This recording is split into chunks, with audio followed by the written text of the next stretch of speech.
Is there a place in time where logic breaks down and wonderment begins? Could that be somewhere at some time along an infinite line between the reasonable and the highly unlikely? Join us on a journey into the improbable. Makeshift Stories presents Episode 296, Robin Hood Mode Part 2, read by Steve Peterson. Opening and closing theme by Matthew Erdman. Somewhere and sometime, an order to do only good might be accomplished in an unexpected criminal manner. If you haven't heard Part 1, please head back to the September 4th, 2024 episode. The old freighter rattled so hard its load of container apartments threatened to topple. The diesels buried deep in its interior finally choked to life, and the lights flickered back on.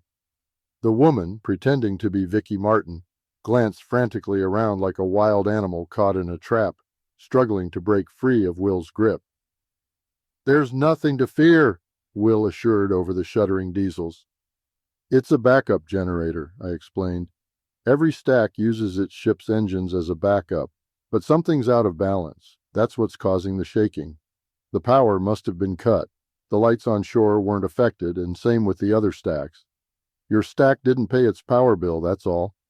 The woman shook her head. "No, it's Jetton. He said something bad would happen," she insisted. A light rain began to fall, and the woman began to shiver. "Well, we can't stand around here and get drenched. I doubt we could hold a rational conversation in there," Will nodded back at the stacks, "over the racket those diesels are making." "I'll spring for dinner. I know a quiet place. Vicky, what's your real name?" "People just call me Queenie." "Okay then, Queenie, let's get out of here." Queenie reluctantly followed Will down the rickety stairs to the water taxi dock, with me taking up the rear. We had to pay extra to have the taxi take us to a pier with a rain shelter, where Queenie and I sat on a bench while Will ordered an auto cab.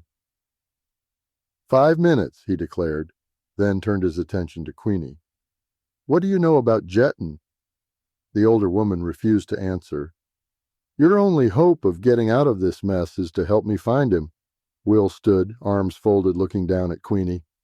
She dropped her head and stared at the graffiti-covered floor of the rain shelter, decided something, then looked up. "Okay," she sighed. "He probably already knows about you anyway. Jetton contacted me through an online job board. That's how he communicates. I've never met or seen him. He sends me files with instructions. I follow them and he pays. That's it. That's all I know." "I need to see your handheld." Without waiting for a response, Will grabbed Queenie's shoulder bag, rummaged through it to produce an ancient mobile, and dropped the bag on the grimy floor of the shelter. "Open it." He pushed the device at Queenie. She reluctantly placed her thumb on the screen, and the handheld lit up. Will pulled it back, quickly paging through menus and screens.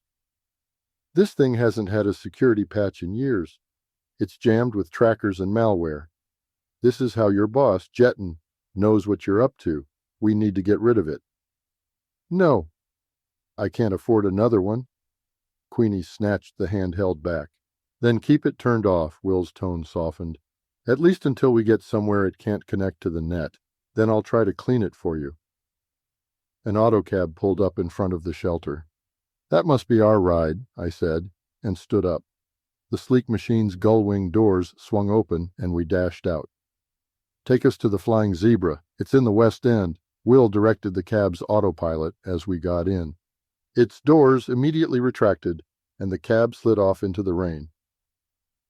"Well, Queenie," Will said after a few minutes, "those bank transfers you've been getting Noah to do aren't legit. There's a lot of money involved, and if you don't want this to get hung on you, I need information. Starting with everything you know about Jetton Hill." Sandwiched between us in the back seat, I could feel Queenie tense at the mention of the name. "I've told you all I know," she protested. The cab made a sharp, unexpected turn. "What the?" Will cried, looking out the side window. "Hey, we're not headed to the West End." The autocab began to accelerate. "Cab, stop! Terminate trip!" Will demanded. The machine ignored him and swung violently to the right again, this time entering an on-ramp. "En route," Will tried, pulling out his handheld and flicking it on. "I'm not getting a signal. Something's jamming it." I pulled out mine and checked. I can't get one either. Queenie was gripping the back of the front seat, and Will had doubled down on his handheld. I'm trying to hack into the cab's wireless net, he explained, fingers dancing across his small screen. This shouldn't be happening. I'm being actively blocked, like there's someone or something countering every move I make. Try the window, I suggested. Maybe we can scream for help or get someone's attention. Will tried the controls on the door. Nothing, he grunted. They must be disabled. Suddenly feeling sick, I closed my eyes, choked down the bile that had been creeping up my throat, and hoped I was just dreaming. It was too easy to picture the crazed autocab steering into oncoming traffic or careening off a bridge, but instead, the cab elbowed onto an expressway. We're heading north, Will said after wiping condensation from the side window. Across the harbor. The rain started in earnest, and the autopilot let the windows completely fog up, locking us into a metallic glass and plastic mobile prison. Eventually, the passing blurs of streetlights began to thin, until there was only an occasional fuzzy glow of road signs passing in the night. We were leaving the city. Sharp turns and the groan of the motor said we were headed into the mountains. Will had finally given up trying to hack into the cab's network and had slumped sullenly against the door. There was nothing we could do except wait for our fate. We haven't crashed, Will said hopefully. If it were going to kill us, the autopilot would have driven off the Bay Bridge or over the cliff back there. He must have been thinking the same thing I was. Jetton Hill, or whoever Hill had hired to take over the autocab's routing software, hadn't been able to override its safety limiters. That, or they didn't want us dead. After an hour or two, the rain diminished to a drizzle, and the cab began to slow, pulling out onto a gravel shoulder. It jerked to a halt, and the gull-wing doors suddenly swung up. Where are we? Queenie asked, shivering as cold, damp mountain air began to wash in. Cab, take us back to Vancity, Will ordered. The autopilot ignored him. You have arrived at your destination. This cab is now off duty, it informed us. Please take all your belongings and vacate this vehicle. And if we don't want to exit? I asked. A mild electric shock shot up my arm from where my hand touched the seat. Queenie and Will had gotten one too. There are 10 levels designed to discourage lingering, the machine informed us. Shall I move to level 2? We clambered out of the back seat. The doors slammed down and the autocab made a U-turn, then headed back down the mountain. Will pulled out his handheld, swinging it around. No signal. We're out of range, he cursed. It's cold, Queenie complained. Yeah, I agreed, wrapping my arms around my chest. Let's walk. We'll be warmer. Will turned and began to feel his way along the road in the direction the autocab had retreated. It was pitch black. There was no moon, no stars to light our way. It's Jetton again, Queenie moaned, tripping and then recovering, grabbing my shoulder. She stopped to adjust her shoe. He's dumped us someplace where we'll die of exposure. Only if we don't keep moving, Will insisted. Despite the brisk pace, the cold kept gnawing at us, and after an hour the constant drizzle soaked our clothes.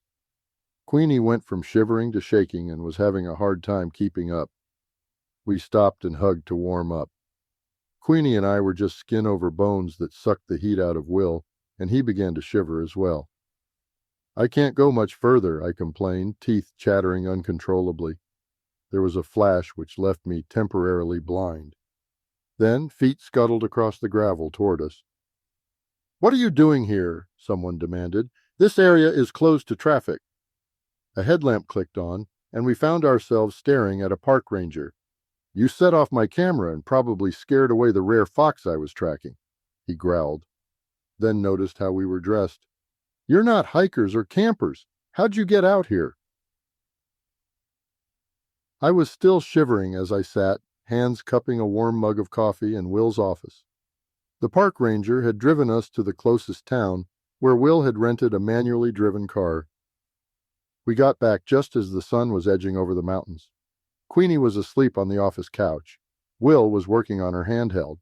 He had placed it in a metal box and plugged the obsolete device into a cord which ran from the box to his workstation.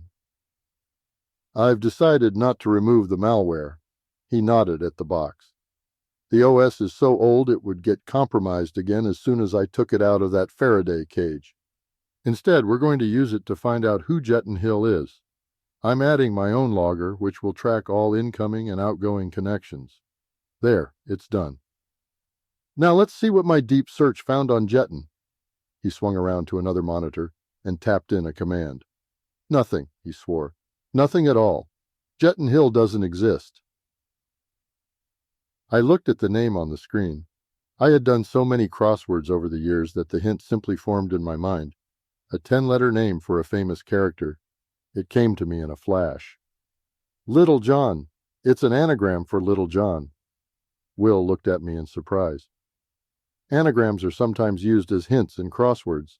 I'm good at crosswords. Too much time spent waiting for buses, I smiled. Too bad it's not a marketable skill. Will began to redefine his search using Little John. I'm excluding all references to the character in Robin Hood, he explained as he banged away at his keyboard. Finally satisfied, he hit return. After what was a long time for a modern computer system, text began to roll across the screen. Wake Queenie up, he directed after scanning the results. I've got something important to tell her. Leave me alone. I've got the bunk for another hour, Queenie groaned, rolling over. You're not in the stacks, I reminded her. You're in Will's office, and he's got something he wants to tell you. She groaned again, then opened her eyes and looked around. How long?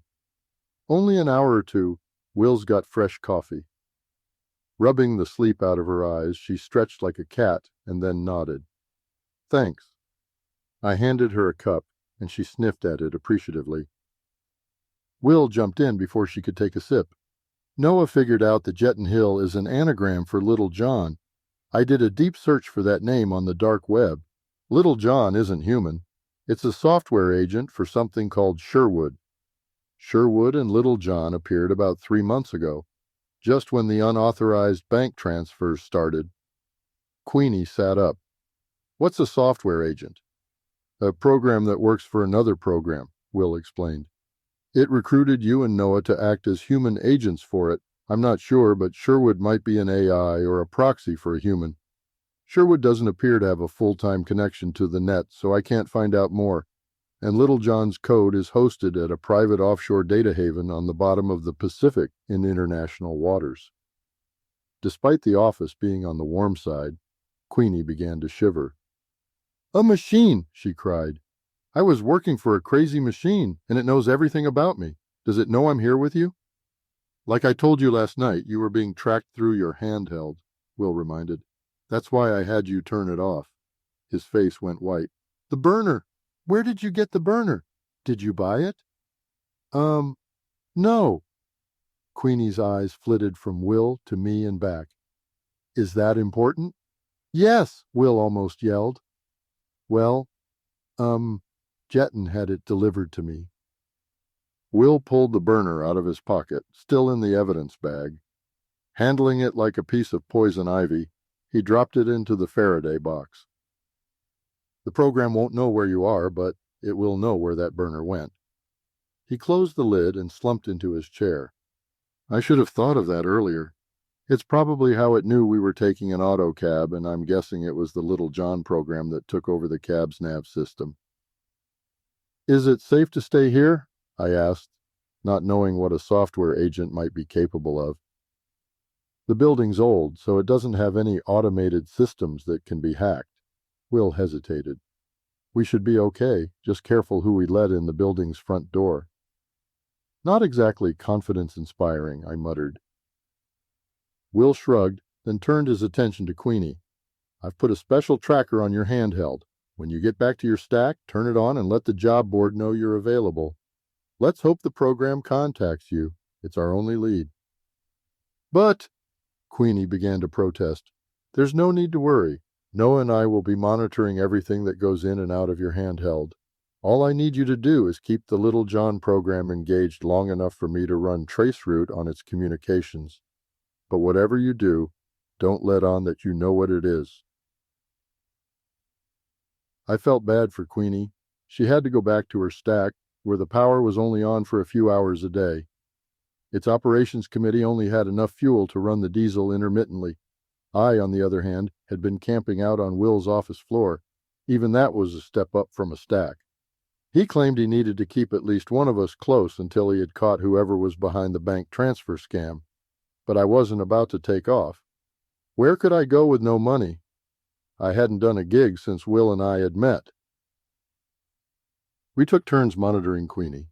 She hadn't done much except occasionally leave her stack for food. She hadn't had a gig either, and there's not much you can do that doesn't cost. On the third evening, Will shook me awake. "Noah, it's made contact. The software agent is talking to Queenie." He dragged me over to his desk, where one of the monitors displayed a screen on Queenie's handheld. The gig app was open, and the text of a conversation was scrolling down it. "You were offline for a day," the software agent accused. "No power in the stack to charge my battery," Queenie replied. There was a pause in the conversation. Will checked another screen. "It doesn't know how to respond. It's calling home to Sherwood." A couple of lines of gibberish I didn't understand flashed by before the Little John program replied. If the recruit had come through and completed the transaction, then the Outback Ocean Operating Committee could have paid the utility bill. "What?" Queenie typed. One of the charities that was targeted to receive part of the transfer was the Housing Board. "That was the bad thing you said would happen?" "Yes. I know it is not your fault. I tracked the burner after it was not used, and it followed you back to your stack. What did the recruit want?" Queenie claimed I had misled her, telling her the job had been done and was after my payment. The program replied that it had taken care of the problem by sending me someplace it would be hard to get back from, then disabled the burner so there was no way to misuse it. Little John said it had lost track of her after that. Instead of following the conversation, Will watched the output of his various trackers, capturing bits of information and reprocessing them. Finally, he leaned back in his chair and smiled. "I got it. I know where Sherwood is." Still not trusting autocabs, Will rented another manually controlled car, and we headed east up the valley on the number 1 along the new seawall until he took an exit south to a large grove of high-rises in need of repair. A couple of steps up the ladder from a stack, but far down from an enclave. Instead of stopping at one of the densely packed structures, we drove through their center, finally halting in front of a community school that had taken over a corner of a box store and a partly abandoned shopping mall. "This is it," Will announced, shutting the rental off and getting out. We were buzzed into the building after Will convinced the staff he was there to remove malware from their network. A middle-aged woman named Dai Lu, who informed us that she taught math, led us to a classroom filled with ancient workstations. "I'll need access to your network," Will explained, plunking himself down at the closest desk. Our chaperone pointed to a sign on the wall with the Wi-Fi password. "Right, of course." Will's face reddened for a moment. He pulled out his handheld, fingers flying across its screen. "Terminal 17, he said after a few minutes. "Who's been using it?" "Samara, she's a top student. Are you sure?" "Yes." Dowley said something into her handheld, then led us to a windowless office. A small kid, maybe 12 or 13, was already there, nervously glancing up as we entered the room. "Samara, this investigator wants to talk to you about what you've been doing on your terminal." "Nothing, just a class project," she said, glancing at Dailu, then Will.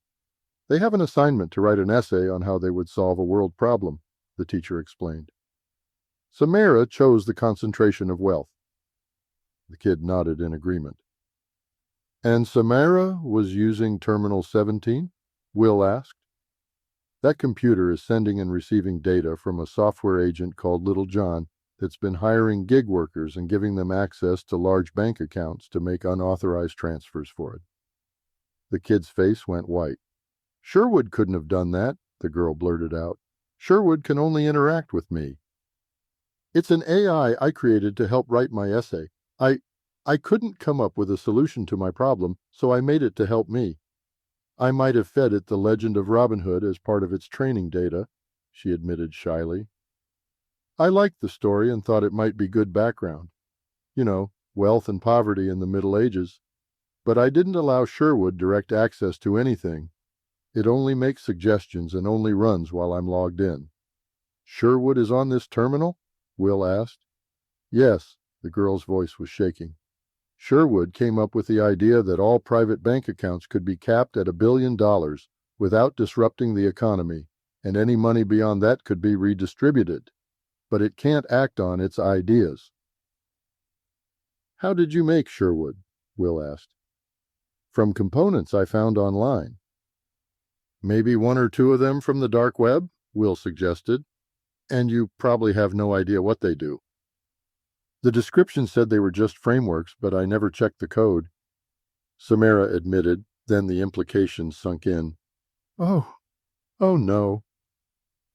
We need to get back to the computer lab. Samara, you've got to help me shut it down, Will said. It circumvented your restrictions by using human proxies and software agents, communicating with them through your terminal. Samara looked at her teacher. I didn't know.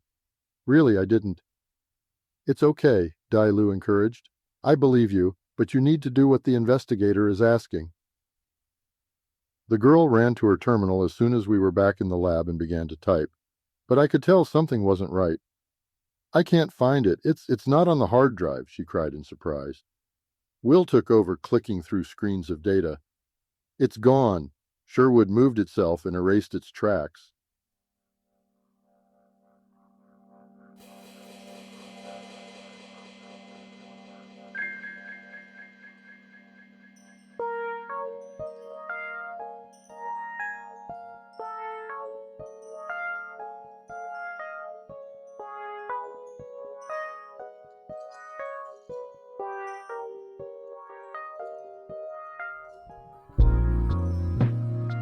You can help us create original content twice a month by heading over to ko-fi.com/makeshiftstories and making a one-time donation, or becoming an ongoing supporter at patreon.com/makeshiftstories. And if you can, please leave us a review or rating wherever you're listening to the podcast. It helps new listeners discover us. If you'd like to connect with us, please email makeshiftstories@gmail.com or visit our website at makeshiftstories.com. Links to both are in the show notes. We release Makeshift Stories around the beginning and middle of the month. This month's story was written by Alan V. Hare and read by Steve Peterson. Opening and closing themes were composed and recorded by Matthew Erdman. Audio production and editing by Vicata Studios. Makeshift Stories is released under a Creative Commons non-commercial, attribution, no derivative license.